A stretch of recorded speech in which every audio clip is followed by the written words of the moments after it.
there's a possibility I might not be at the 12th. Okay. I brought some materials just in case people are interested. Should I just leave them there? Is that okay? If you'll put one of each under Well, you have a to link, prioritize, and we can understand scan that. them to the website. Okay, But great. still, I mean, as I said to Robert, I was being both, but didn't realize that this memorial service was gonna fall on. Right. Hey, Todd. You know, as soon as people prepare their plates, we'll start. Okay. Is that all right Mhm. with you? That's fine.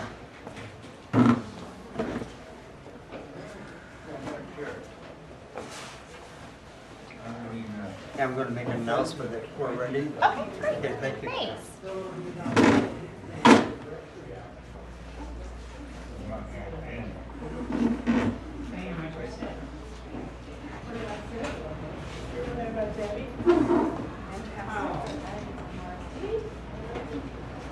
What you said?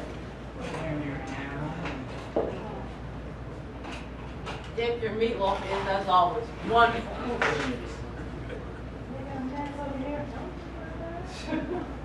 I'll agree with you on that, Debbie. I love his meatloaf. Oh, yes.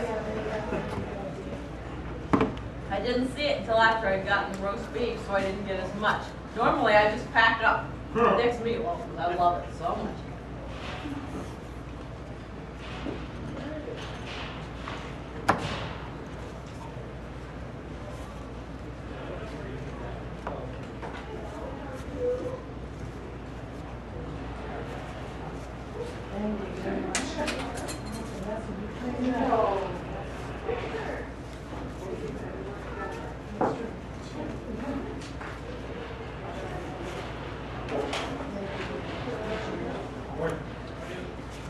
You're making a mess too. How you doing? Joel, good to see you. Help yourself to. Don't sit. Yeah. You can sit at the other end, the other side. Thank you very much. They're filled in there.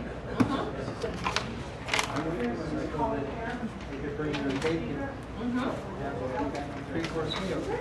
Right. How are you? Yeah, good.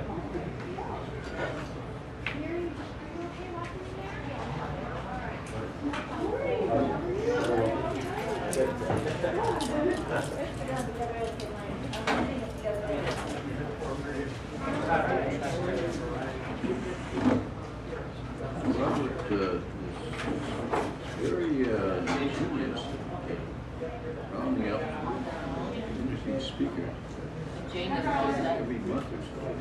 Remarkable. He's at mine next time. You must have endless resources. Yeah, well, that's a lot of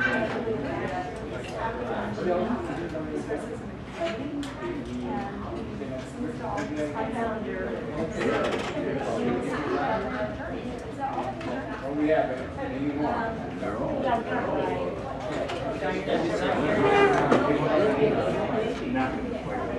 We'll get you home regardless.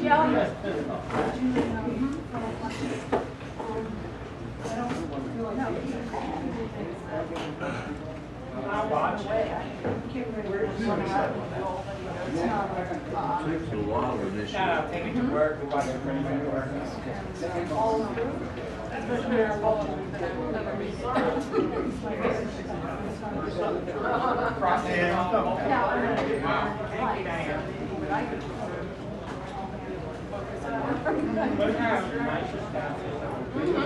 It was.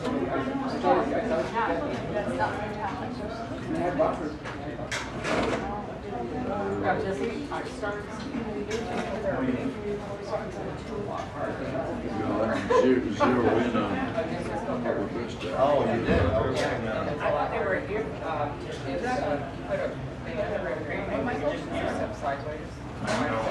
Sorry. No, okay, I'm So where are these people? Hi, what in the woods? I'm Maddie. Hi, Maddie. I'm Sandra. It's a pleasure to meet you. I'm very curious about what. Oh, okay. You could have a seat and help yourself to. Okay, well, I was going to talk if that's Yeah, okay. there's your speaker. You have a direct communication link. So this is something new to me. I've never heard of. Now I've certainly heard of brain injury and concussions and all of that type of stuff. How did you get into this, and what is it you guys do? Well, I with Brain Injury Alliance, of course, we're super brain injuries and autism all the time. Oh, so no matter the type of results, As long as it's after. And I'm a social worker and working in Texas and working with disabilities. Started working with young men that had so that's how I ended up on brain injuries. and do you guys participate in a lot of research too? You know, we don't. We work more towards prevention, and then when people after the injury, so there's some organizations that work with that research and do it really well. But I wasn't sure if you guys were really into that. yeah. Well, thank you so very much for your help today. I understand you'll probably talk about this. Yes. I was with baptism today, and so I have to go to baptism after activities. Okay. So I'm hoping that as long as I don't see my family following this way, I will get the opportunity to Yeah, so feel free to take there's some information about concussions, sports concussions, brain map. This is here in Phoenix. So feel free to take any information. I'm just going to look, because I'm in Illinois, and so read everything, leave it with you. Oh, okay, yeah. So of course, concussions is one of those things that we hear a lot about. Prevention efforts and helping people understand after concussion what happens. Lots of information out there that you can know. Yeah, well, we've learned so much about it. We have. So, hi, Biggs. First year that we used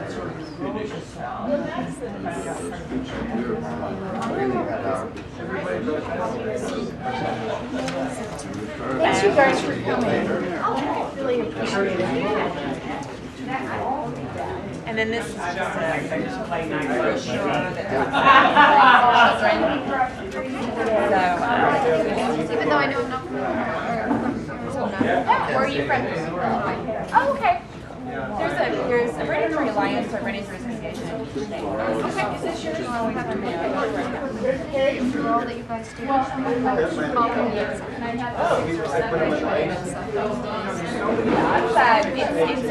know, I started with these guys 7 years ago. And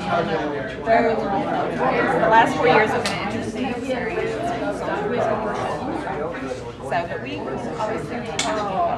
Excellent. Well, that's fantastic. Yeah, I had no idea that.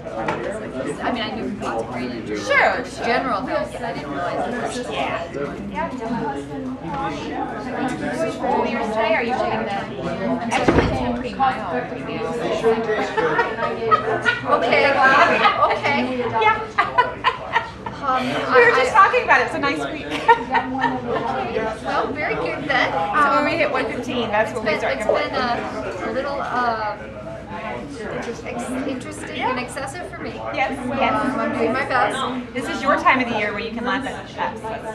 And so last night while I was walking my dog around, I found 2 dogs that greeted us in the morning, and I thought they were just like wandering around because people work on their trucks in the morning, and I thought they were just like the neighbor dogs, and it turned out no, they had been eating everything all day, no water, no food.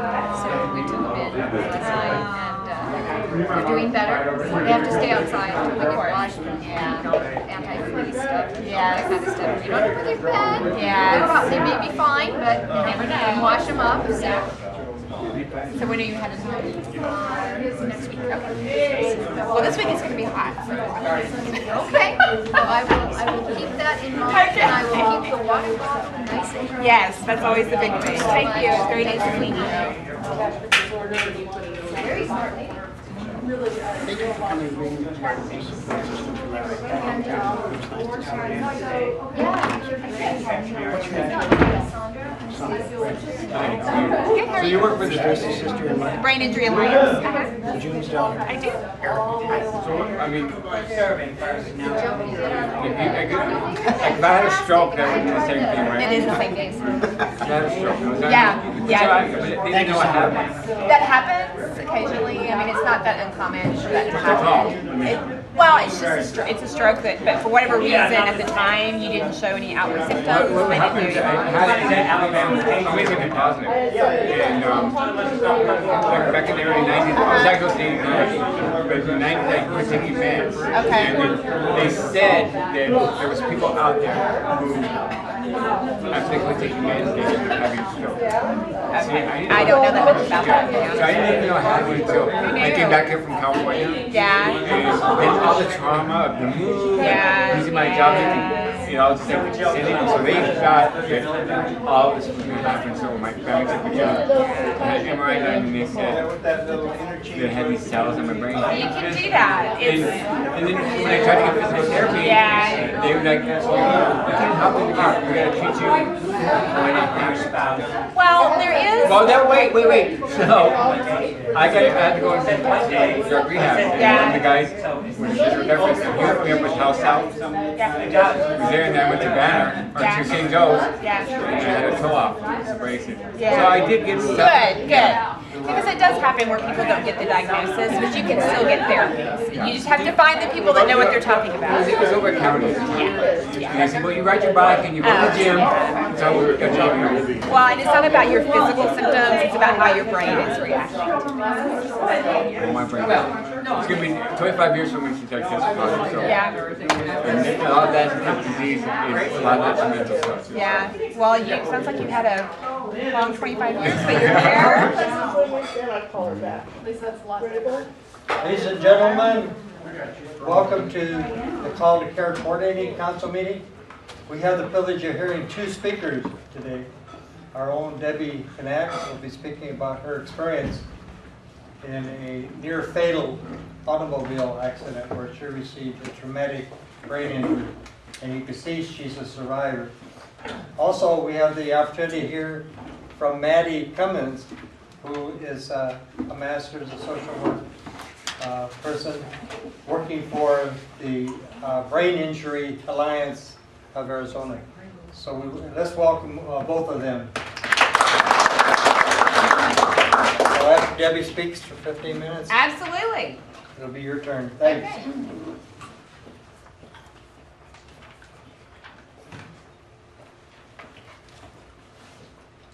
Hi.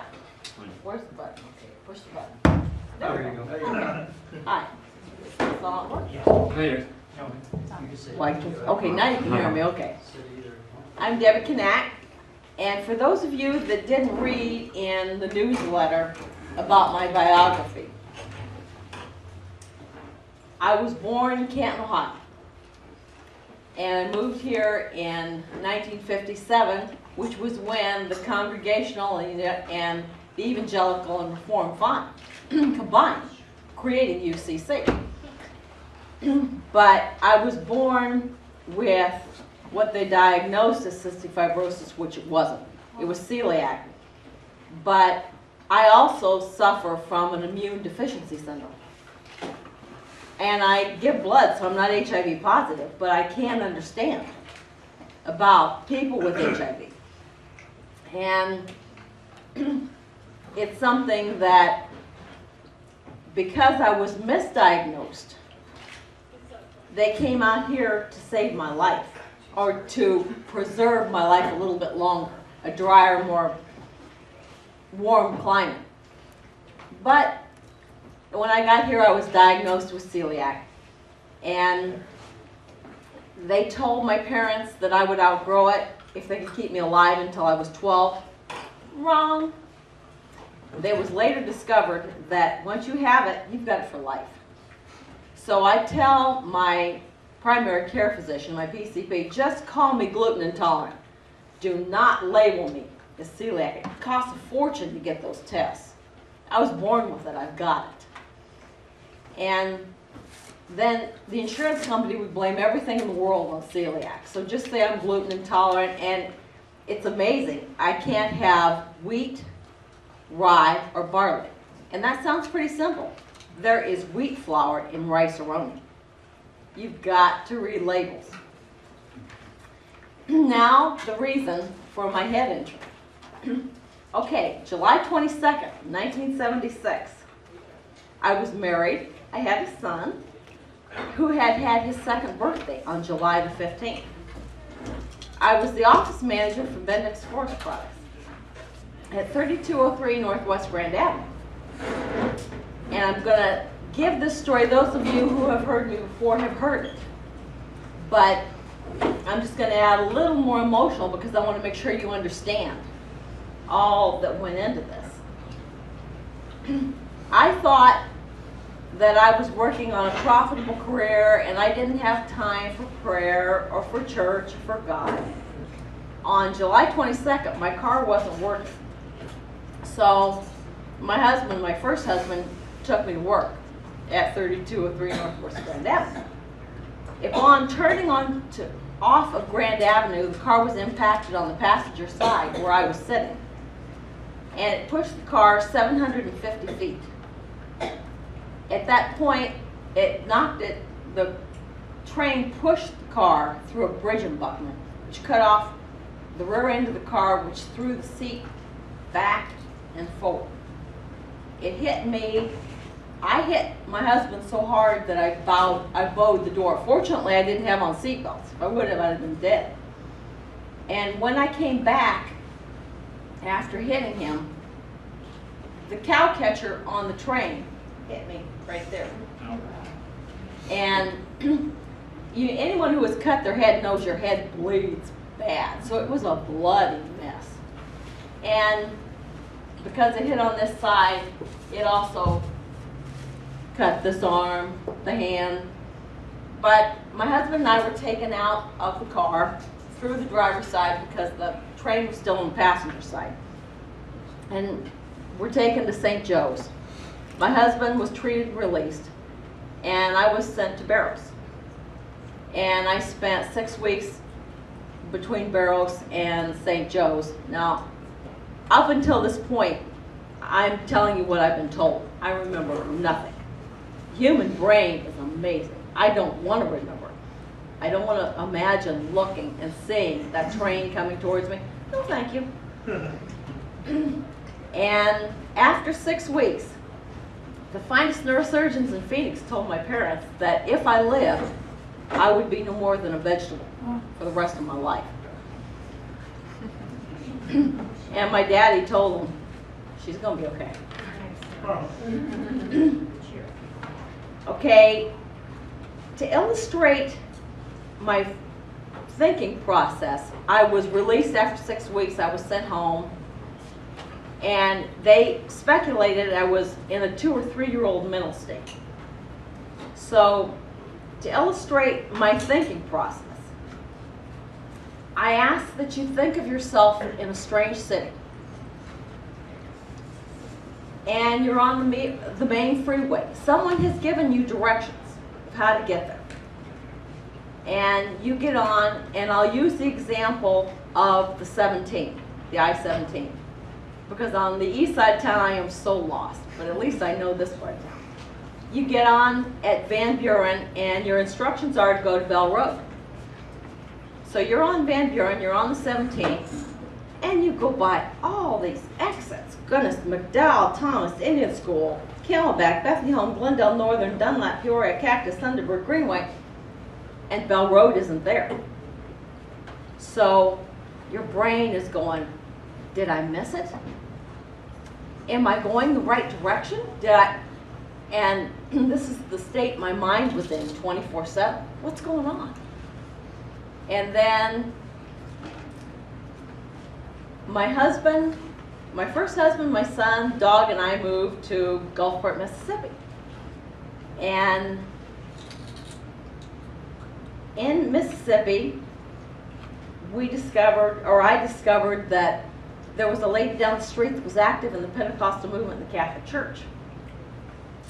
So my son and I went to meetings in the Catholic Church. My first husband was Catholic. We had a half and half wedding, half UCC, half Catholic. And we went to these meetings, and I was just enthralled with all of it. And I truly believe at this point, God made his presence known to my conscious mind. And in Gulfport, I discovered the illusion and security that alcohol provides.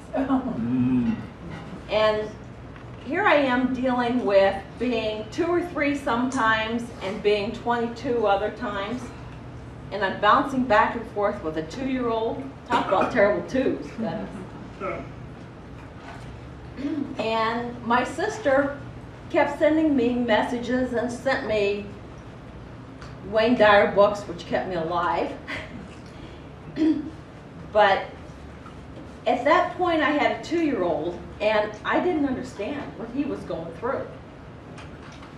But he will be 40 next month. And I asked him about it, and he just thought I was like every other mother. We played with cars, we played with big loaders, because I was having a ball. And at the same time, I had a 2-year-old that was suddenly wetting his pants, suddenly dirtying his pants, so I was bouncing back and forth. And so I decided that I didn't want to have to do this anymore. So between the beer and the gin and all this, I coped. Yeah, right. Okay, and approximately 1 year later, we moved to Opelousas, Louisiana. My first husband was in the finance business, and they moved him to Opelousas. So we moved to Opelousas, and there I discovered sobriety, just because I didn't like not knowing what was going on. Little did I realize, if I had known what was going on, I wouldn't have liked it at all. But I discovered the Serenity Prayer. And I had never been to an AA or an Al-Anon meeting. And if you know it, you can recite it with me, but I want you to think, as I go through my story, how this applies. God, grant me the serenity to accept the things I cannot change, the courage to change the things I can, and the wisdom to know the difference. So, after about a year of being sober and finally doing something with my life, I decided that this was not a life that I could live. This wasn't where I needed to be. So, after a lot of prayer and discussion with my first husband, we decided that my son, dog, and I would come back to Phoenix, because Mother and Daddy had offered to pay for me to come back anytime I wanted to. And my parents met us at Sky Harbor, and my process of regaining myself started, because I had lost myself as I was coming into sobriety, and I was the perfect wife. Whatever you want me to be, I'll be, because I didn't know what I was supposed to be. And I learned something yesterday in an Al-Anon meeting that makes everything make sense. I was absolutely adored when I was little. So where does my inferiority come from? Well, how do I feel that? When you're living with an alcoholic, you're treated without respect. And after a while, you take that on.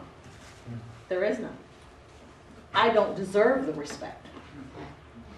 And so when I started regaining myself, I had to regain who I was, which was a long, hard process. Because my parents are saying, oh, you do everything right. Yeah, sure.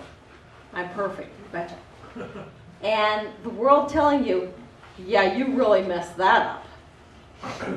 And having, my left side had been paralyzed, so my left side was weak. Since the train hit on the right side, it affects the left side of your body. And I couldn't pick up anything with my left arm because it shook, and I still tend to hide my left hand. Just have it. It doesn't shake. It hasn't shook for years. But I remember I was working for U-Haul, and I remember being able to pick up the coffee pot and it didn't shake, and I was so excited. I can finally do this. I can remember cutting my finger, and I could feel it when I cut it. People thought I was insane. Look, I cut my finger and I can feel it. Yeah, right, Debbie, okay.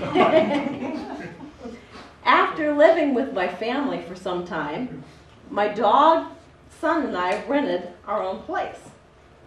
And then I was really starting my new life.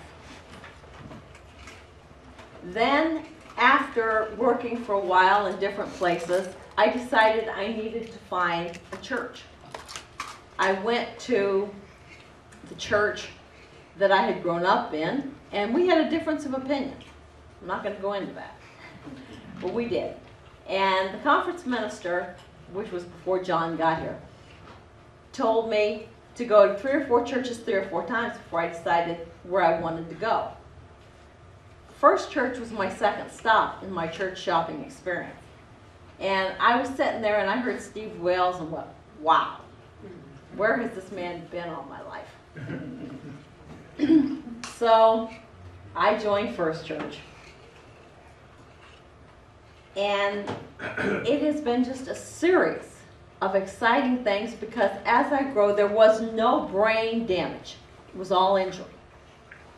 And it caused my brain to swell, which is why as the swelling went down, my healing process appeared to be stronger. But it's really exciting because, just as an example, I can turn the radio on. Let's just take Cool as an example. And a song will come on I have never heard in my life to my conscious ability. And suddenly, I know all the words to it. I knew it before. So the human brain is amazing because it isn't consciously available. And I can't tell you that I ever got hit by a train. But I've got pictures to prove I did. But it's just not there. And there are things that aren't available. Someone will come up and say, oh, I knew you from Glendale High School. Hi. Okay. But what I learned yesterday was that they viewed me as being conceited, and I wasn't. I was just self-confident. And then after the accident, it was a 180. Not a complete 360, but a 180 because there are certain things that I just don't know.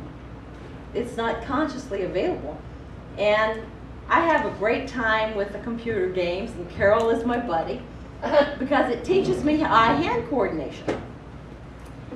And eye-hand coordination was one of the things that just kind of fell by the wayside. As my brain reduced in swelling, I learned to do all kinds of things. But it's still a constant battle. But after 20 years of clerical, I thought, why was my life spared? Certainly not for this. To pound on a typewriter, to look at a computer screen, I don't think so. So I started looking around and I found Beatitudes.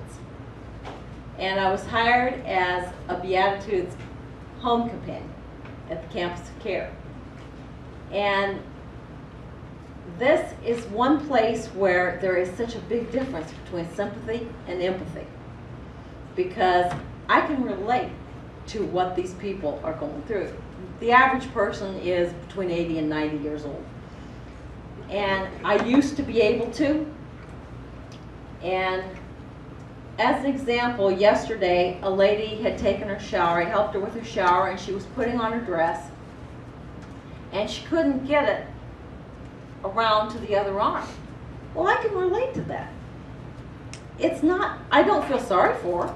It's something you need my help. That's why I'm there. And I love what I'm doing because I can see, as James points out so frequently in church, that God is working through all of us.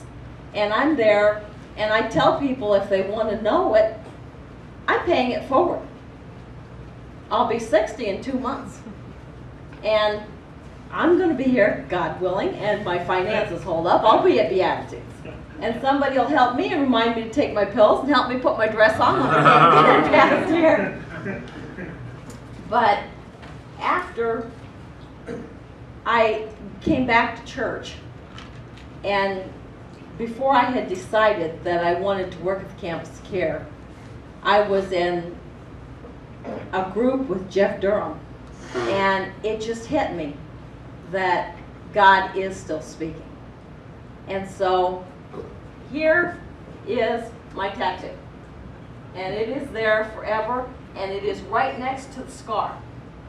When I got my tattoo, they said, "Are you right-handed?" And I said, "Yes." They said, "No, we need to put it on the other side." I said, "No. It has to go right there." But when you realize that you're down to the point where the only thing you can count on is God, then you realize God was and is still speaking.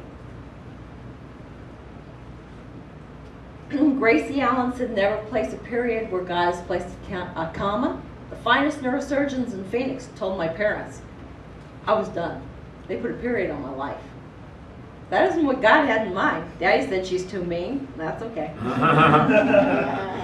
My friend Cecil sent this to me, and I truly believe it. There are two ways to live your life. One is though nothing is a miracle, and the other is though everything is a miracle, and I choose the latter, by Albert Einstein. My two favorite scriptures are Psalms 46:10, "Be still and know that I am God." And Philippians 4:13, I can say this one in my sleep. And I can sing it in my sleep too. "I can do all things through Christ that strengthens me."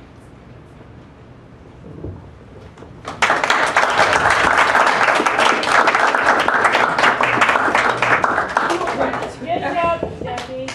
Thank you, Carol, my game buddy. So as someone from the Brain Injury Alliance, all these cords are making me a little nervous because I tend to trip. So just forgive me if I get a little, I start tripping. So hi, I'm Maddie Cummins. I'm with the Brain Injury Alliance of Arizona. And I appreciate your time and attention today, and I appreciate the story that was told before me. Sometimes telling those stories can be very difficult. And I think it'll help you understand a little bit about what I'm talking about as I go through. So today what I'm going to do is talk a little bit about the Brain Injury Alliance so that you know what we do and who we are and who we serve.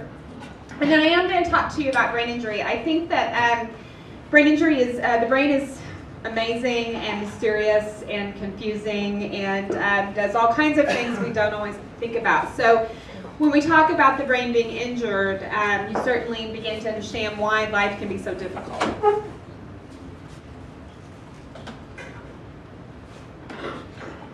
And of course, my technology doesn't want to work. And there it goes.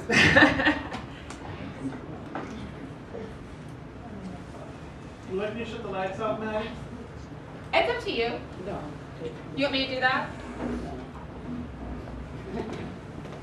Can we do one? How's that? Is that okay? I also talk really fast. I am a Southerner. My family does not know where I got the talking fast from. We typically do not talk fast. But it came from somewhere. So, and if I was doing this in about 3 weeks, you would also hear my Texas accent. So I heard a little Mississippi going on there. So I may throw some Texas at you too. So the Brain Injury Alliance of Arizona has been around since 1986. The remarkable thing about the Brain Injury Alliance is actually was all volunteer based for 23 years, which is pretty remarkable for a nonprofit to be able to sustain itself for that long. And today what we do is provide services that improve the quality of life for people with brain injuries and their families. And I'll be happy to, I'm going to talk through that as we kind of move through. So what we do, we prevent injuries. Some injuries, you know, we will unfortunately probably never be out of business. This world that we live in is just a high impact, high football, high all kinds of things world. But we do like to talk about how to prevent injuries through seatbelt use, through car seats, through sport concussion, how to prevent sport concussion injuries as well. We inspire hope. Our hope is that for those that have been injured, that we are part of their journey after brain injury, and we'll talk about what that means. And then we promote understanding. You know, when you saw the speaker standing there, for those of you that don't know her very well, you may have never known she had a brain injury. It's a very complex disability because you can't always see it. And so a big piece of what we do is what I'm doing today, is talking about brain injury and people living with brain injury. A big piece of what we do at the Brain Injury Alliance is resource facilitation. This is a very unique disability. Again, I'll talk through some of that as we move through. But when we actually receive funding through the Governor's Council on Spinal and Head Injuries. They receive their funding from any vehicle ticket written. So if you've gotten a speeding ticket, we thank you for your donation. Feel free to speed safely. We love the speed cameras, sorry, anybody that didn't like them. But that's how we get our funding, which is great. So we get no general funding. All of our funding is from those fines off of the vehicle tickets. And when they went to the community and said, people with brain injuries, and said, what do you need? They said, we need connections. Because this disability is so unique, it is a small group of providers that actually understand living with brain injury. So we connect people, it's a free service. Again, we get paid by the state to do this. So about 2,000 people per year come through our resource facilitation program all over Arizona. And we provide them with connections to people that understand brain injuries, as well as education on living with brain injuries. What's great about our service is it's all online. So, you know, sometimes if people aren't sleeping in the middle of the night, they can get online and find that information as well. So that's one of the things that I think is so unique. And then we also, one of the things that we discovered quite a while ago is that there's a sometimes I have a contagious brain injury. I get very distracted. So there it was. You're fine. That was me. That was totally me. What is interesting is that, and I think sad, is that people often get our information when they leave the hospital. So they get the Brain Injury Alliance information in a discharge packet for the family that is this thick. And when they go home, life starts to fall apart, honestly, a lot of times, because they don't know what to expect when they leave the hospital. And that information on Brain Injury Alliance is then forgotten because of overwhelmness. So what we have developed over the last 3 years is actually a program that allows the hospitals to refer directly to us, so we can connect into them. And that has, we do about 800 of those referrals per year. So this is I just wanted to show you really quickly at biaz.org, and we have some information up here at the front. You can connect into all of our information online. And then one thing we also have developed over the last couple years is an online system guide. So this is what we call the journey of brain injury, traumatic brain injury in the hospital, in rehab.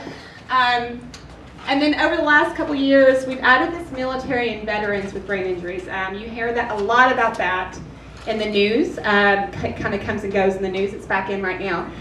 And so we actually do have a section just for military and vets who have sustained brain injuries over the years. We do a lot of education.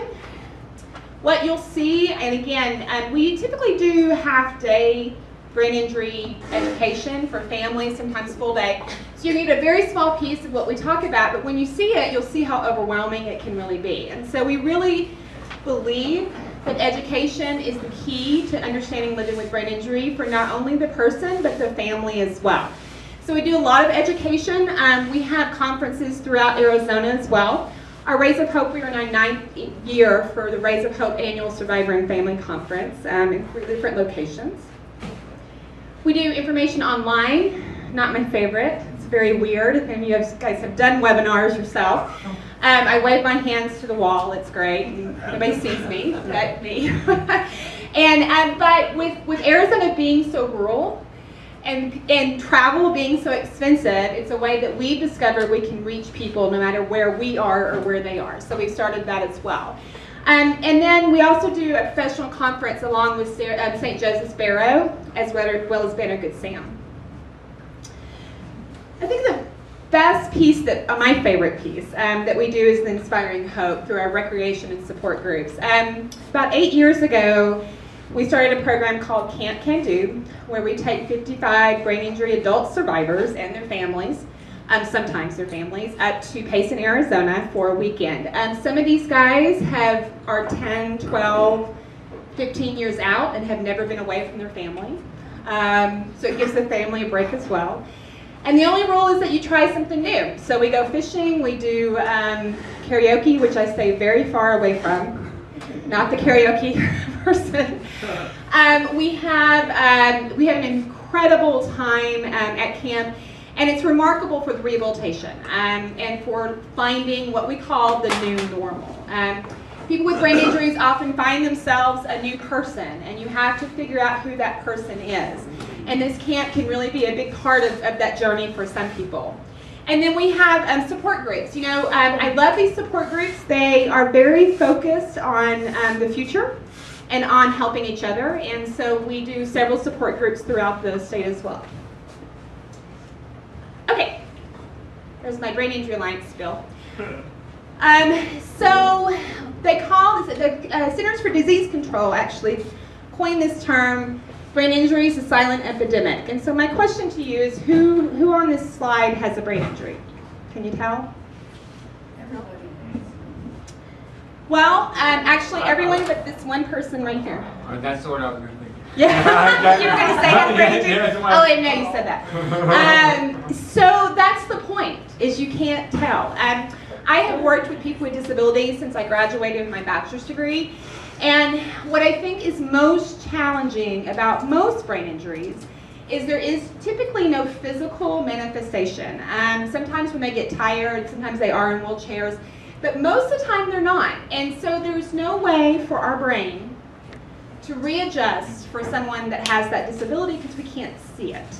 And that's what I think is sometimes most difficult about living with brain injury, and what I think the survivors say the most is hard for them.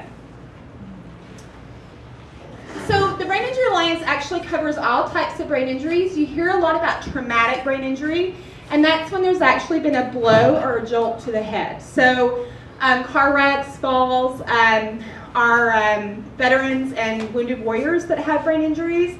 Now what's interesting about them is typically they have not had an actual blow to the head. There has been a concussion blast that has caused the brain to joggle back and forth. So my point to that is you don't actually have to hit your head to have a brain injury, which makes it, I think, sometimes even more difficult. And you hear a lot sometimes in the medical world about mild, moderate, severe. It was a mild brain injury, it was a severe brain injury. And what I think is most difficult for the person living with brain injury is that has nothing to do with how they're going to look on the other side. You know, severe brain injury can go to work. Someone with a mild brain injury may not ever be able to work again. And again, this is one of I think the most difficult things to deal with this population. So I'm just going to throw some boring numbers at you, but I think it's important to see. These are just the traumatic brain injuries in Arizona. We had almost, this is 2010, I believe. We had almost 1,300 deaths, 7,000 hospitalizations, almost 44,000 emergency room visits in 1 year in Arizona. Arizona is actually one of the highest ranking states for brain injuries because of all our outdoor. But the one that we're always concerned about are these guys that never sought care. So a lot of you report concussions. I got a ding on my head when I had a car wreck. And they may never actually make it to the emergency room. So we never really know how many people actually live with brain injury in Arizona. And so that's one, but the Department of Health collects this information every year because they are concerned about it. Again, we're talking about traumatic brain injury, falls, motor vehicle accidents, firearm, sports we talked about. Near drownings cause brain injury because of a lack of oxygen to the brain. So there's not actually, again, a blow to the head, but there is the brain is actually changed because of a lack of oxygen. And then the other thing that is non-traumatic, which are strokes, aneurysms, brain tumors. I have no slide on that. So we also cover the medical things, medical issues in nature. One of the things that's kind of high up on our radar right now are brain tumors. Brain tumors do cause brain injury because when the tumor grows, it changes the structure of the brain. When they go in and do surgery, it changes, bless you, it changes the structure of the brain. But yet, we have people that come to us 5 and 6 and 7 years after the tumor and have never been able to go back to work, not really sure why. And it's because they have a brain injury and nobody told them that there might be this possibility. So no matter how you got the injury, you can have similar symptoms. Males are actually twice as likely than females to sustain a TBI. Not a judgment. Just a fact. Yeah, right. I'm just quoting numbers here. Anybody want to guess why? Well, they're more active. They take more risks. There you go. See, it didn't come from me. Yes, because males do take are higher risk takers than females. Again, not a judgment, just a fact. Does anybody want to guess what the highest age group is in Arizona for brain injuries? 20, 25. Okay, anybody else? I'm gonna say 35. No. 15 to 18. 18 to 20. Yes, I'd say 15 to 18. I would love to tell you, but I'm going to keep you in suspense. You don't get to know. Birth to 4. Wow. You want to guess why? Yeah, because no, the head is a much bigger proportion. The head is to the much rest bigger. of the body. That is correct. This is falling. Whoever said falling is correct. Yeah, so this is the highest rate of emergency department visits is this age group. Yes, sir. Let me ask you this. Okay, so babies they're obviously human beings. We're all born with bigger heads proportion to the rest of our Right. bodies. Why is it that that's called a traumatic brain injury? Aren't we built to accept that as a risk in life and want our brains just accommodate for it at that age? You mean, why is this called a... Well, you have to remember, this is different. Now, they say that kids fall 5,000 times by the time they're 5. Okay. This is actually usually falls from beds, from couches, from high places, and that it's caused some kind of contusion in the brain, or it's caused the parent to be concerned. So... But aren't parents just, again, I'm not trying to discuss, aren't parents just normally concerned about their kids? And are they taking their kids to the hospital and then the kid is not just diagnosed, but there's actually some test done and says... No. Okay. No, and the answer is no, and here's why. Yeah. And this, I mean, I'll cover, it's not, this, I love questions, so you guys bring them on. Well, I love some questions, let me be clear. If I can answer them, I love them. Here's why. Most brain injuries cannot be seen with medical testing. Okay. So all they can do is to go, okay, he seems fine, and here's what to watch for and send him home. Now, most of these kids are going to be fine. The majority of these kids are going to be absolutely fine. I do this class for my husband's psychology class, and I always mean to tell people, he always says to people, she's going to scare you. just let her do it. Most people with brain injuries end up being okay and fine. But what happens with kids, which is what we're concerned about at the Brain Injury Alliance, is there can be damage to the brain that might show up later in life. So if I hit my frontal lobe, and you'll understand this a little bit more, there could be some things that show up that may not show up until they're 11, 12, 13. So yeah, that's what, I have a 4-year-old, a little paranoid about stuff, about brain injury.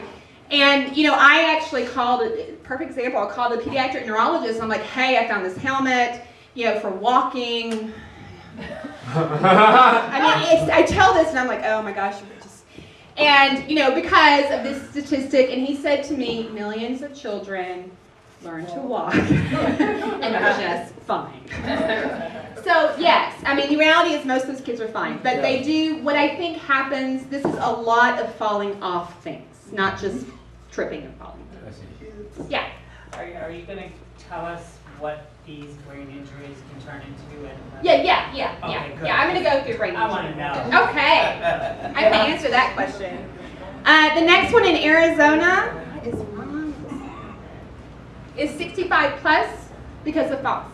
Oh, yeah, that makes sense. So we have a whole session we do just for seniors because of prevention, medicine, balance, carpet, and floors. So if anybody was walking this way, I was staring at you while you were walking, going, "I'm gonna fall." I know what to do if you do. 15 to 19-year-olds. Third. These used to be, the 15 to 19-year-olds were the highest for years, males. Car wrecks, jumping off things. Right, yeah, so you guys laugh, right? Am I right? Making not so great decisions, yes. Now, with these age groups, is this both male and female, or is it just? Yeah, these are both, actually males are a little bit higher, 65 plus. Female, it's even on birth to 4. 15 to 19 are males. Not a judgment, just It's not, I don't know about that. It makes sense because we don't technically kind of think things through. well, technically that is correct. In neurodevelopment terms, that is correct. Technically, you do not. Not judging, right? Not judging. Not judging. Okay, we talked about that. So concussions, I've got a little delay here. Concussions, I just want to talk about really quickly. You hear a lot about sport concussions out there, and we could spend a whole day just on this. But again, just to clarify the point, you do not have to lose consciousness to sustain a brain injury.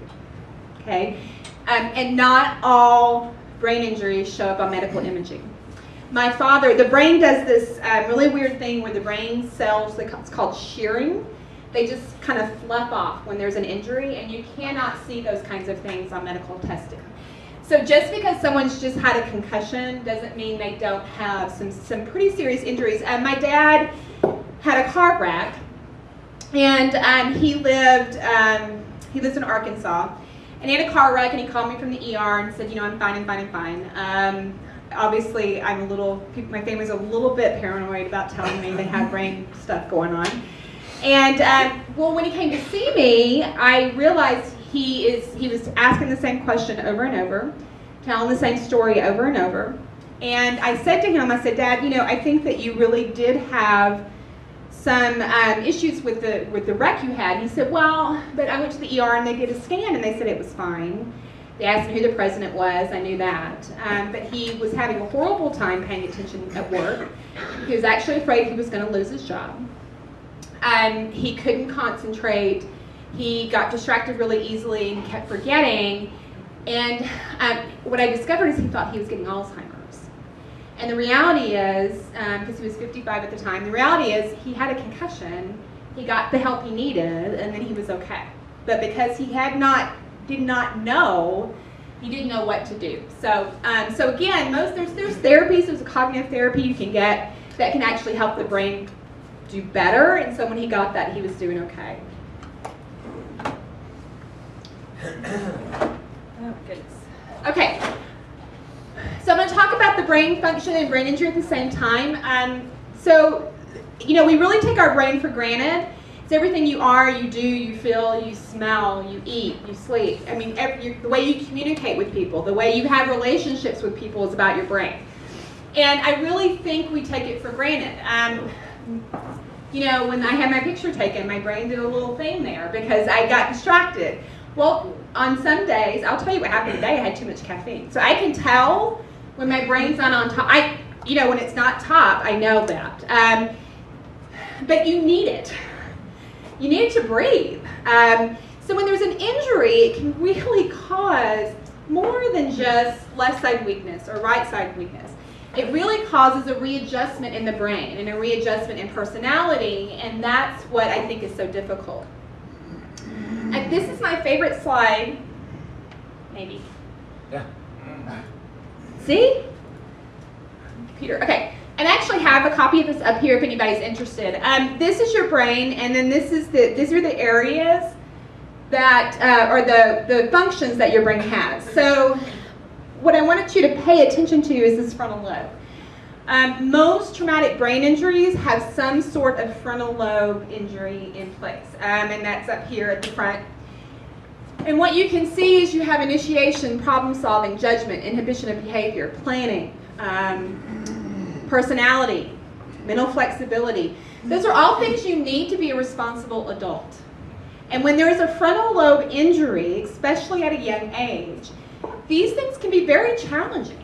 And so, you know, just imagine having issues with problem solving, with organization, and you know you need help. And you are living in this fog of injury. You know you need to make a phone call, but you can't remember where you put the stuff. You have short-term memory loss. You can't remember that you need to make the phone call 5 minutes later. And then you know you need to make a phone call again. You go running around looking for the phone number.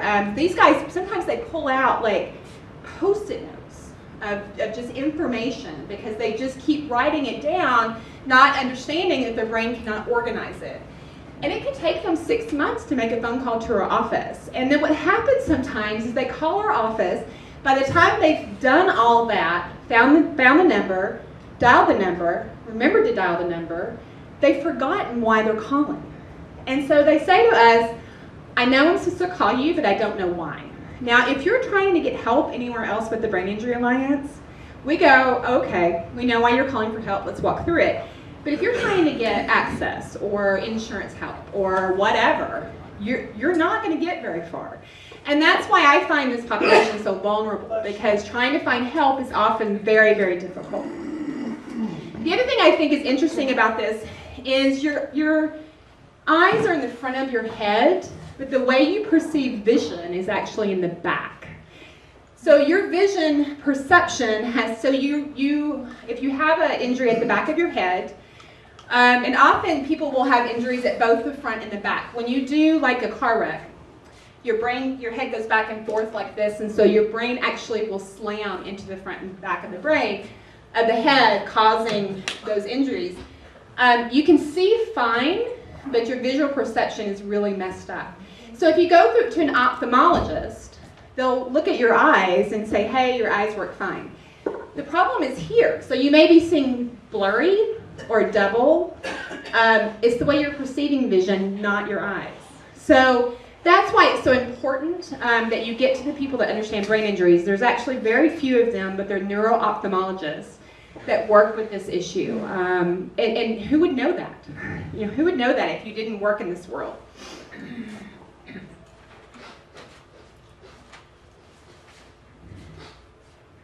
There it goes. Okay. And in addition to that, your left hemisphere and right hemisphere, you hear a lot about this with strokes especially, that there's a left hemisphere or right hemisphere weakness or injury. So not only do you have all those functions of the lobes, you also have this left hemisphere and right hemisphere. Your left hemisphere is the way you work. It's it's words, it's meaning, it's making you sit down and get something done. The right hemisphere is your creative side. It's your fun side. It's your side that wants to go and play. And so you need both of these to be able to work really well. And when you have a weakness on one side or the other, there really can be some problems with one or the other. Anybody heard of Jill Bolte Taylor? Do you guys recognize that name? Anybody? Her name's Jill Bolte Taylor, and if you're interested in this, she's excellent. You can find her on YouTube, TED Talk. She's all over the place. She was a brain anatomist. That's what she did as her job. And she had a stroke. Oh. And because she's a brain anatomist, she can walk you through what happens. Very left brain. She had a stroke in her left brain. It took her 4 hours to call 911. Oh, no, to call anybody. She called somebody at the office instead of calling 911. And she walks you through exactly what happened during her stroke because she understood what was happening. But because her stroke was in her left hemisphere, she's now an artist because the right hemisphere took over. So she does stained glass, she does all kinds of artistic things that she didn't even know she could do because she was so left brain previous to her injury. So brain's remarkable.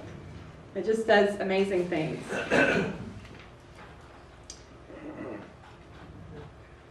This computer, however, there it goes, okay. Yeah, never works when I need it to. So these are some of the cognitive deficits. We talked about some of these. Initiation deficits is really hard. It just looks like they're lazy. I mean, again, just imagine there's typically no, there's no visual cue that there may be a brain injury. And so after I talked to a guy actually not too long ago. He didn't call the office. I swear everybody I know has a brain injury. I ran into him at, I think it was the dollar store. And he starts telling me that he can't, don't ask me why. I must have I didn't have my shirt on or anything. I must have like brain injury expert on my forehead or something. But he starts telling me that he can't, his wife is about to divorce him. He can't find a job. He can't get up in the mornings and look for a job. He said, I don't know what's wrong with me. I can't do it. There's lots of emotional stuff involved in that, but half of it is this, just being able to get moving. And so I said to him, because I think everybody has a brain injury, and so I said to him, like, well, have you had a fall? Or he's a construction guy, fell off a ladder 3 years ago. Serious, pretty mild brain injury, but he's had some very serious effects from it because it's probably not his first one. This is the thing about concussions is they build on each other. So you can have one concussion and then a second, but the second's going to be worse functionally than the first. So that's the problem with concussions. I think that the judgment problems can be really difficult. There are some studies going in right now on brain injury in the criminal justice system. Oh, yeah. And there was one study that, I can't remember I believe it was Michigan. Anyway, it showed 80% of everybody on death row had brain injuries. Not saying the behavior is excusable. I'm saying that there is something functionally wrong with the brain in the judgment. So what happens is they know the difference between right and wrong. We all have a filter that we run things through, hopefully. Some males, 15 and 19, don't. Again, no judging. No judging, just a fact. And so you run it through what you say, what you do. Okay, if I do this action, this is the consequence. And that's what these guys are missing, is they're missing that ability to think through the consequence before an action. Heightened distractibility, we talked about, impaired attention concentration. So lots of things that can get you into lots of problems. And I think the bigger issue is trying to work effectively with these issues can be very problematic. Depression, anxiety, panic, anger, grief, loss. A lot of these, what I discovered when I moved here is a lot of people with brain injuries are misdiagnosed with mental health issues. And because the brain has been altered, the medications can have a very different effect on the brain. So we do a lot of education in the mental health community about living with brain injuries and how to help find the right people to help that person. Can you give a specific example of a drug or a condition that maybe misdiagnosed or misused? Depression, I think, is a big one. And it's a chicken and the egg thing. So are you depressed because of the brain injury, or is the brain injury making you depressed? But there are certain medications like Zoloft. And again, it's very different for every person they can have a direct opposite effect on the depression than someone that does not have a brain injury because of the brain has been, the chemical balance has been altered because of the injury. What about ADHD? ADHD, so they're finding, and so that birth to 4 community group that were injured, they're finding a lot of those kids with ADHD were injured when they were birth to 4. And so they're being treated for ADHD when the reality is they actually have a brain injury. I see. Yeah. And again, the medications, what we always say is if the medications aren't working, just find someone like a neuropsychologist, and that's where the Brain Injury Alliance comes into play to help you figure those things out.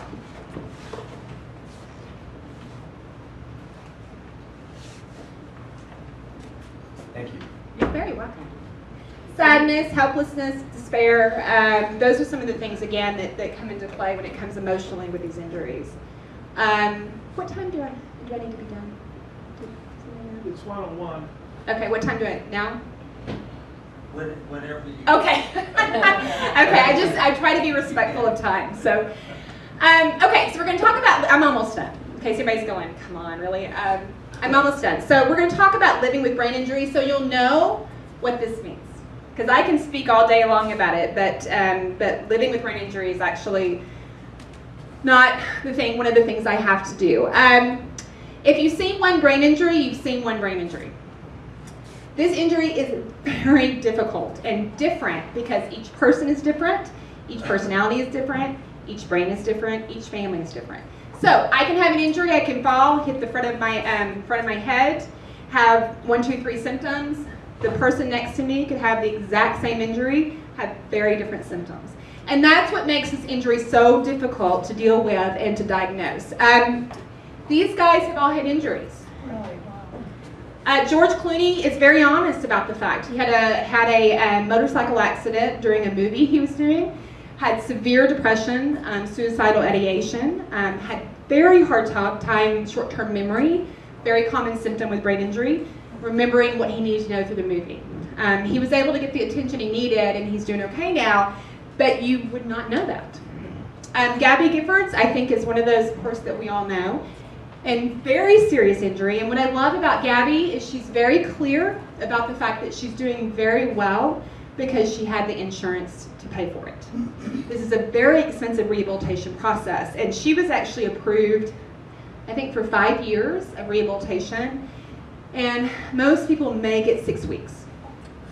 May. In the access world right now, you have 22 days of hospitalization and rehabilitation. So if you're in a coma for 3 weeks, then you may get a couple of days of rehab and then you have to come home. So that's what I love about Gabby. She's very clear about the fact that she's doing so well because she had the help she needed. And Gary Busey, it's just crazy. It's the funniest thing. I said, when I started working there, I said, Gary Busey has brain injury. And they're like, oh, you think everything? No, he does. Yeah, he'll tell you he had a very serious motorcycle accident. And he's pretty crazy. But again, very different injuries, very different people, so they have very different symptoms. Do you treat somebody with brain injury medically? Do they get different treatment for brain injury than they would for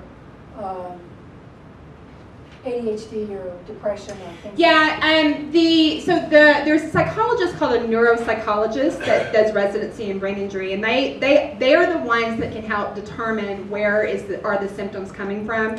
But it's cognitive therapy. It's not counseling cognitive therapy. It's actually brain mapping, and then they go through and say, okay, well, here's where your brain is having difficulty, and here's what you need to do. Did any of you guys do Lumosity or heard of Lumosity? Oh, yes. That is cognitive therapy.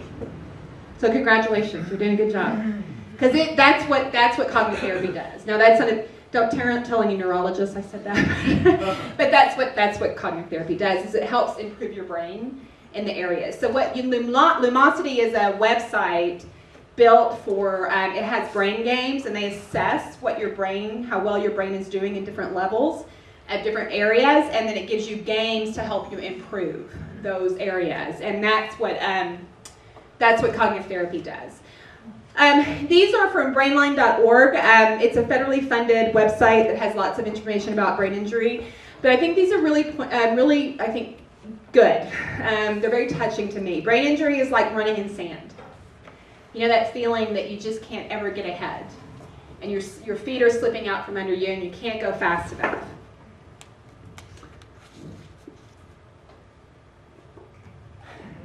Magic one. I know. Oh, there it goes. Brain injury is a puzzle. All the pieces are there, but in the wrong order. And I think this is really nice because people with brain injuries, this is really a really nice description of what they try to tell you, is that they can see what they need to do, but they can't figure out how to do it. And it's got to be incredibly frustrating. What about diseases like schizophrenia? Are those attributed to brain injury, or is that something else? You know, what's interesting, the answer is they don't know. Okay. There is, the next functional MRIs are just now starting to get used in research. It's a high-level MRI that does, based on, it can show you how the brain is actually working. And what they're discovering with schizophrenia is that for whatever reason, and they don't know why, it is whatever is causing the schizophrenia actually is changing the frontal lobe. So a lot of the symptoms that people with schizophrenia have are the same ones people with frontal lobe injuries have, and that's why, but they don't know. Huh. Brain injury is like trying to eat soup with a fork. Really hard. Do you have any research on ASD and brain injury? ASD, obviously. Autistic spectrum. Oh, okay. Thank you. Obviously, no. No.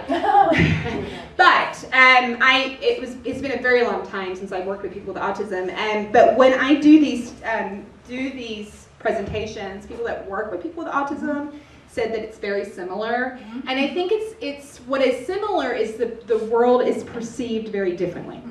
And putting the puzzles together, it's like the brain just does not work the same as mine. So there's not a correlation as far as anybody knows at this point, but what I think we'll find as the research continues over the next 20 years is that a lot of these disorders cause the same kind of problems in the brain, just in different ways. Yeah. The question I have also is, it's like, okay, then I guess the conclusion from what you just said, there is such thing as a normal brain. Right? There's a normal, there is a baseline of functionality. Okay. Depending on age. Okay. Does that make sense? It does, but how do you then respond to people who would say, like you said, earlier, I think it was 80% of all people on death row have problems with judgment. That would then imply, and I do mean imply, that people who are gay maybe have a problem with judgment. Oh yeah, I'm not going walking in there. You know what I'm saying? Well, here's my answer. I'm going to talk about what I know to talk about. Okay. I know to talk about brain injury, and what I'm going to tell you is this: is that there is a part of the brain that has been injured. Injured. Okay. So there is an injury to the brain. Okay. How's that? That's fine. Okay. That's fine. Yeah, and and I think research we're just in the infancy of brain injury, of any brain research. I mean, we are very early on, so it's going to be really interesting, like I said, over the next 20 years. Brain injury is like, I need training wheels again, but one more wheel. I like that one. I mean, it's perplexing. And what I love though, is that all this stuff you hear, the reason I work in this field is because regardless of all this, survivors of brain injury find a way. They figure it out. Families help them figure it out. They find what we call the new normal. With a personality that's changed, with all these things that have changed, they figure it out. And that's so inspiring to me, and I always hope one of these days, if I'm ever that person, that I can find that road, because it's got to be hard. So regardless, to me, that's talking about what the human spirit can do. It's talking about what the brain is capable of, even when it's been injured. But lots of people live with this disability every single day. How many people who commit suicide every year are victims of brain injury? I can't quote how many people commit suicide or victims of brain injury. I can tell you there's a very high correlation from people that have brain injuries who then commit suicide. Okay. Yeah, it's pretty high. I saw a hand over here. Yes, sir? Yeah, you mentioned that there are therapies that deal with brain injuries. You mentioned, as an example, your father, who had the concussion and who exhibited different kind of behavior after this, repeating things, repeating jokes, that sort of thing. And you said he went through some therapy that corrected the situation. What is that therapy? Okay, the question was... What do they actually do? So, it's called cognitive therapy.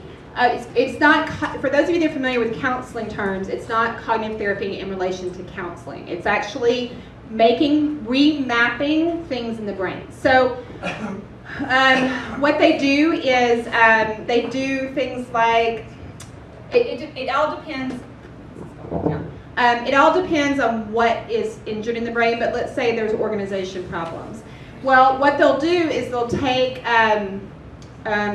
symbols along with numbers and have them decode, like we used to do when we were kids, have them decode a message based on the symbol and the number. Now what that does, it forces the brain to organize, it forces the brain to process, and then they just keep doing those things over and over until the brain is doing that well. I work in a clinic one day a week. I'm trying to get out of your way now. Get in your way. No, that was me. And I go back and I spend a lot of time with a cognitive therapist, and I have to tell you, I don't like them. If they ever tested me, they would just go, oh my gosh, because my organization skills are ridiculous. But I've seen the power of just doing things over and over. The brain will figure it out. So that's the kind of thing that they do. What do you think of Daniel Amen? A-M-A-N, have you heard of him, Dr. Amen? I know, why do I know that name? He's done a lot of brain mapping. Oh, okay. Yeah, I don't know. I pay much attention to what's going on here and here. No, it's just, I also have a 4-year-old. So I play watch Dora. So just a little bit about how you can help if you're interested.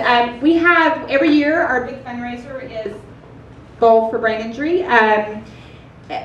it's been going on for our 5th year. I lose track. Anyway, this is one of our big fundraisers we have every year. It works a lot like a walk, in that you raise funds and then you just go bowl and have fun. But it's a great day. We raise anywhere between 80 and 100,000 a year on bowling. That just cracks me up. I'm like, I love it.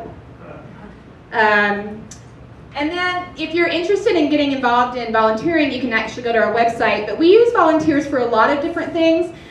Just an example, our camp, we take 30 volunteers, and we filled up this year with volunteers in 5 days. I don't know what happened. Like, oh my gosh. But we do a lot, volunteers do a lot of things with our recreation events that we have once a quarter, with our conferences, with education. That's just the kinds of things that people do for us at the Brain Injury Alliance. And then any other questions? That was it. Yeah.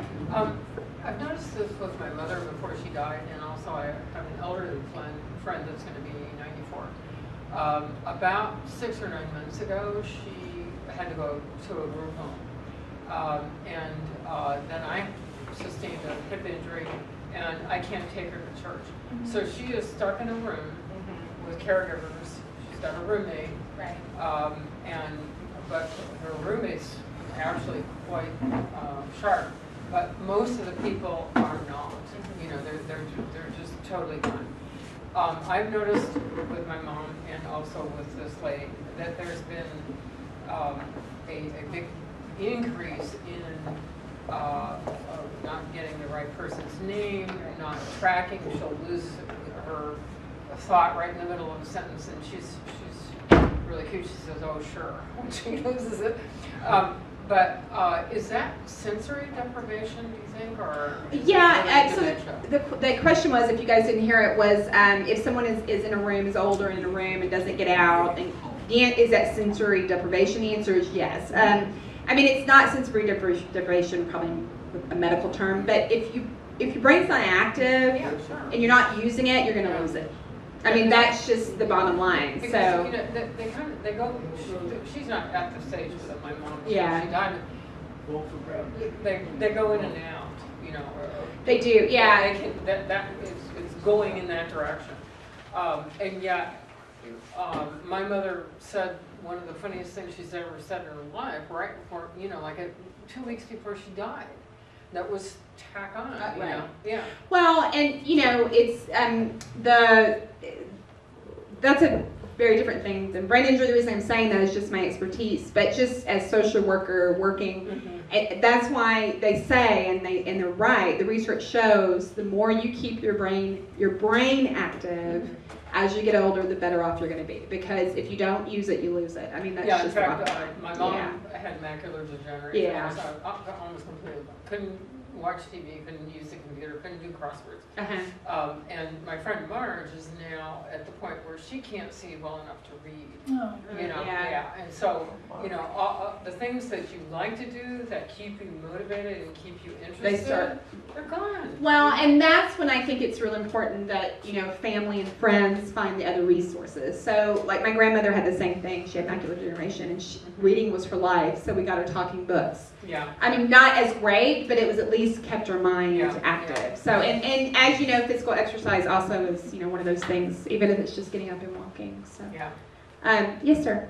Yeah, you talked quite a bit about traumatic damage, and I came in a little late, so maybe you already talked about it, but I'm thinking about the chemical damages, like drug abuse, alcohol abuse, medical mistakes in the hospital. And I was involved with a lot of work in carbon monoxide poisoning and smoke inhalation.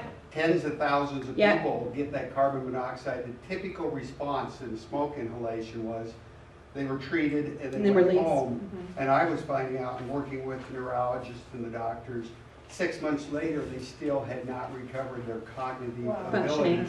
And the 911, people in a smoke fire situation cannot remember the numbers. To call. Oh, wow. It's too complicated. It is too complicated. I didn't talk about that, and I appreciate you bringing it up because I meant to, because drug abuse, alcohol abuse changes the function of the brain. So it does cause brain injury. Again, they don't know enough about it to know how similar the symptoms are. But the smoke inhalation is again a lack of oxygen to the brain, and so anytime there's a lack of oxygen to the brain, you have a possibility heart attacks. The first person I ever ran into that really that I knew had a brain injury, it was from a heart attack, and I didn't even know at the time that's what it was. So I think we're going to wind down. I think that's a great idea. And I want to thank you. Well, thank you for your attention.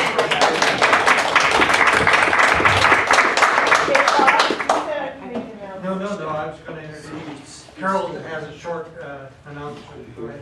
I have cards here that I handmade, hand draw, photography. A card for $2 each or 6 for $10. Homemade cards. They're really Homemade pretty cards. too. She's an artist. And if you guys are interested, just come on over. And please don't forget the donation basket, because Bob goes to a lot of trouble and expense to put these in. Thank you, Bob. Thank you, Robert. Let's end by standing and sending forth the prayer. I want to thank Deborah and Maddie for next presentation. Want to grab overhead? Okay. Read this. Let us pray. Go forth into the world in peace. Be of good courage. Hold fast to that which is good. Render to no one evil for evil. Strengthen the faint-hearted. Support the weak. Help the afflicted. Honor all people. Love and serve the Lord. Rejoicing in the power of the Holy Spirit. Amen. Amen. God bless you all. Thank you so much.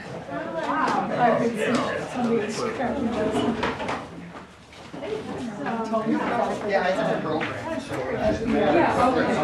Western University. So there was a teacher, the urologist, who was speaking in urology class. And so he was talking about urologic injuries and damage and stuff like that. And it was, things that had been put up to the roof. And somebody, one of the male students said, it was male after male after male. Well, what about women? And he said, girls really don't do stuff like this. They just don't do it.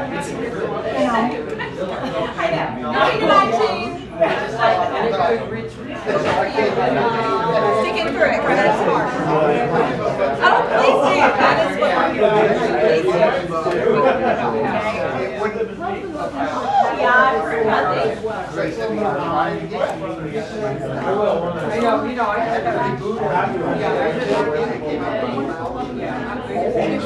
Good, well, good. If that's,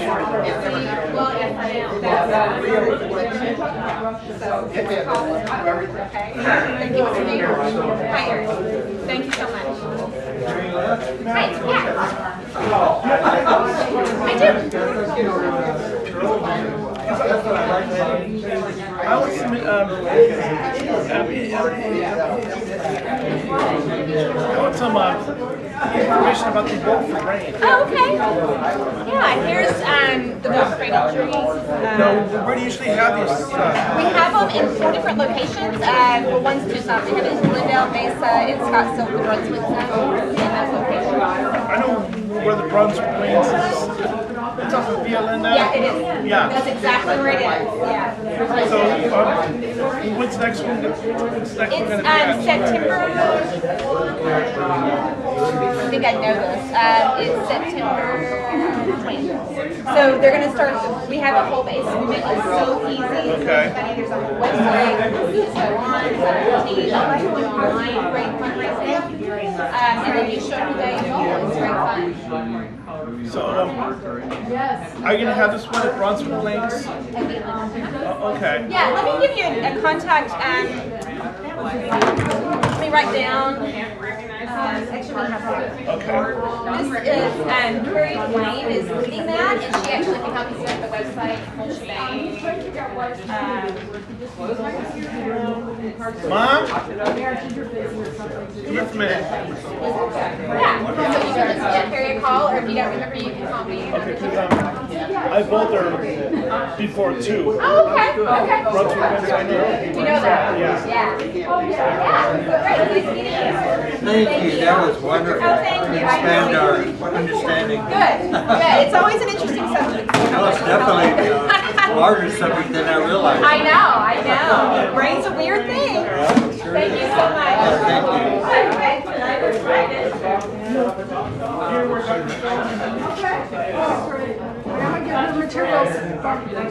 you.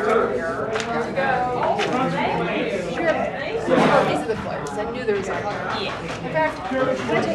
Please take as many as you want. It's the less I have to carry, so.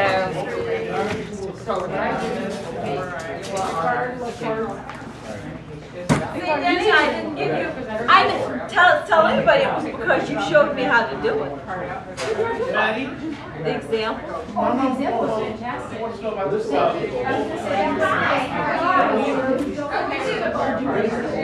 Exactly, it's something that's what you showed me with the music.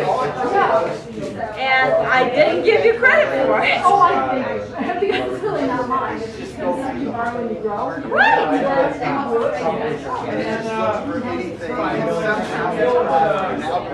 Yeah, and it's something that after that I'm trying to figure out how can I explain. And thinking about I could go through the streets in Tempe and Chandler, I could look it up and Google it and find out what they are. That wouldn't mean anything to me. But starting at Van Buren and going to Bell Road, I can do that in my head. Just boom, boom, boom, boom. And thinking about how far that is from the Durango curve, which is just before Van Buren, to Bell Road, all those streets that you go by. Right. Did I miss it?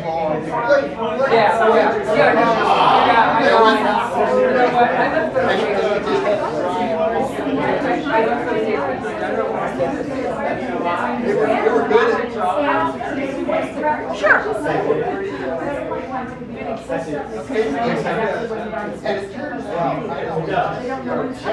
Right.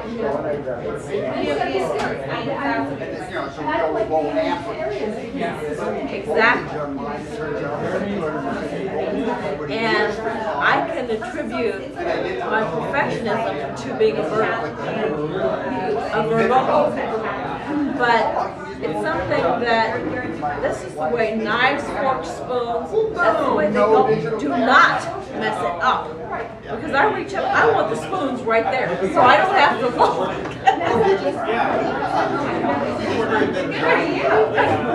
Right. It's something that didn't happen until I was accident. Well, that's what I was wondering. Do you think it's connected to No, it's something I attributed to Virgo. But it's something that there are so many things that are strange. There is security and consistency. And I want to know when I open it where everything's going to be. So I don't have to engage my brain. Right. Right. We love the humor. Sure. But I love it.